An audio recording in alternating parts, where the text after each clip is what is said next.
We finally sold our house. 8 months on the market, being told if you want to sell your house this year, you're gonna have to write a fat check. Guess what?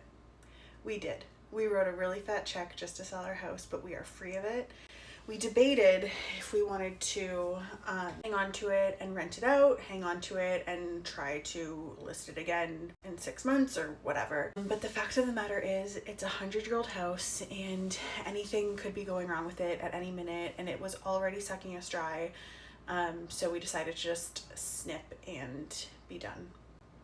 And we are fully all in New York now. Just for a little refresh, from January until June, I was living at my parents' house in Canada with my daughter. My husband was in New York living out of hotels. If that sounds insanely expensive and not sustainable, you would be correct. From June until now, August, we have been living in a sublet apartment, still paying our mortgage in Atlanta and rent here. If that sounds expensive and not sustainable, you would be correct. When all is said and done, we will not have lived in our own home with our own stuff for 10 months. And our daughter's not even 2, so that's gonna be half of her life. She hasn't had a room. We've been living out of suitcases essentially, and it's just very dysregulating, I don't know what the word is.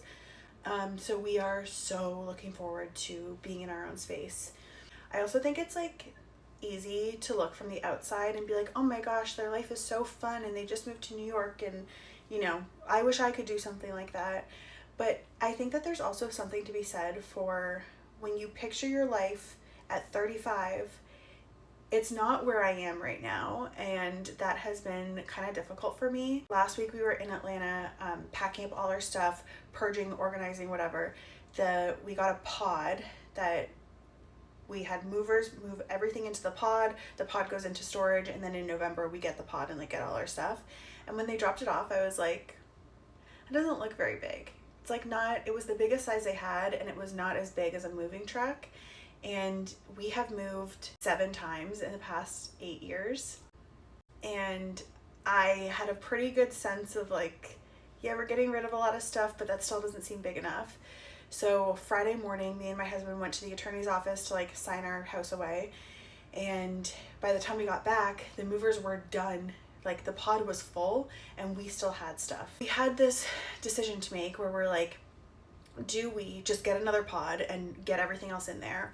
Or do we go through what's in here right now and repack and reorganize and like get it so we can just have one pod? We decided that's what we were gonna do. We're downsizing so much anyway that we didn't want to bring a bunch of junk to New York that like we would have to get rid of here.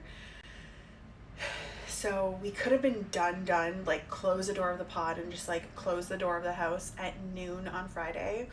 And I stayed until 10-ish, and my husband stayed until 1:30 in the morning getting rid of shit. Our neighbor 2 doors down recently got a new fence and a new deck, so he had a dumpster in his backyard, and he like knocked on our door and was like, if you guys need this, like it's a third full, go and just use it as much as you need, because I'm done with it.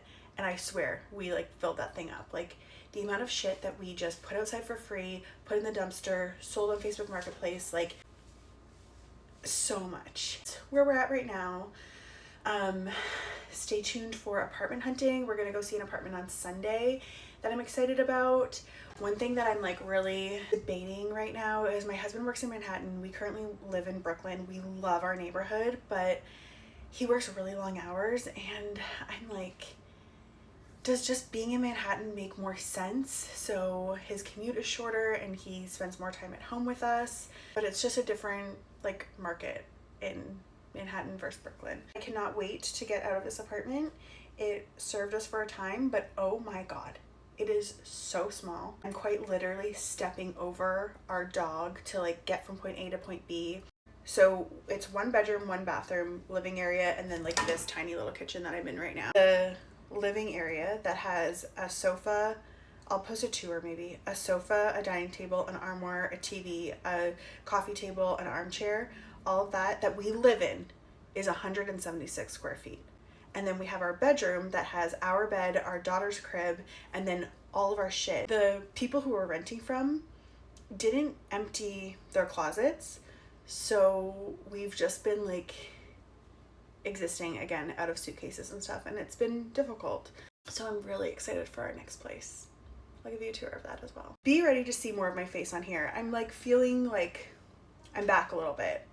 That house truly sucked my soul. It's done.